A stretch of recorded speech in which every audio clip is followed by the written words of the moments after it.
military homes to be set aside for the migrants. Bear in mind that whilst that's happening, at least 2,500 British veterans don't even have a roof over their heads. These are people, by the way, who fought for this country, who are homeless. Trevor Colt is a former soldier and founder of the charity For Our Veterans. He's on the line now. Trevor, this is beyond me. I mean, I know everybody says I keep going on about that. So people who have paid all their taxes, fought for this country, are on the streets, and housing that could accommodate them is being used to house economic migrants, yeah? Yes, Jeremy, I just want to point out before we start that I did found an organisation called For Our Veterans, but it didn't lift off, and I haven't pushed that on. What I do now is I'm an ambassador for PTSD resolution, and I help with veterans' mental health. Reference to the housing side of things. A while ago, probably about 2.5 years ago, I actually wrote into the then Veterans Minister, Tobias Ellwood.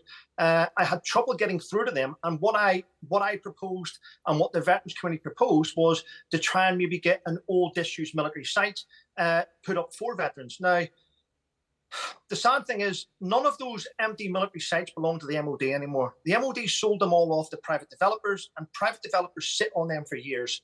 Then the government reaches out to the private developers and says, can we rent that off you for migrants? Wow.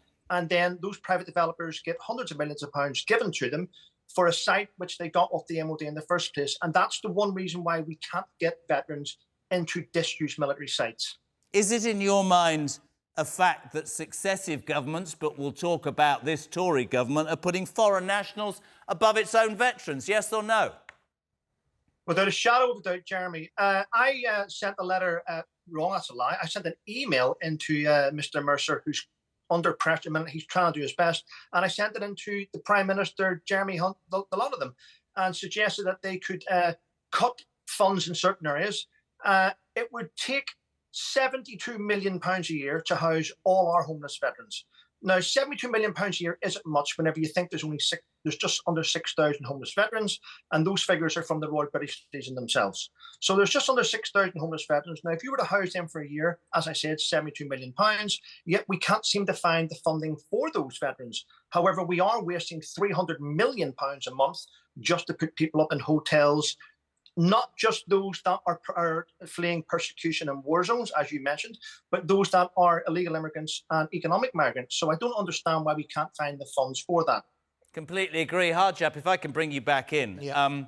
I mean, whatever we think about the migrant situation, and I keep making the point there has to be a difference between escaping war-torn countries and economic migrants. Yes, you've made the point that you know, these people fill jobs. We've talked in detail already this evening about, frankly, I think the British people who aren't working should be, yes, incentivised, but some people should be made to go to work. How do we get to a point where asylum seekers in 2022, right, asylum seekers are making, well, they're getting housing, and veterans are on the streets? We get to this point because this government, like your guest just said, don't care. He wrote to the MP, didn't care. There's a budget set aside for veterans. Yeah. Obviously, it wasn't spent on them. Right, now, the fact that the migrant is being housed in a place which was meant for veterans, it's not the fault of the migrant, it's the fault of the government. The government have an allocated budget. We have the option of saying to the migrant, why don't you work and pay your own rent? We've spoken about this before. Why don't we say to these migrants, OK, until your claim is decided, instead of us spending money on you, you can fill our jobs, pay tax, pay us rent, pay for your NHS. If your kids are going to school, you can pay for that as well. And then let's learn how to make money from migrants instead of chasing them and spending money. Just one quick question. Top immigration lawyer, do you understand the frustration Of course I understand the frustration. I would feel the same, right? Yeah. Of course, everyone wants what they deserve, but the fact is that this is the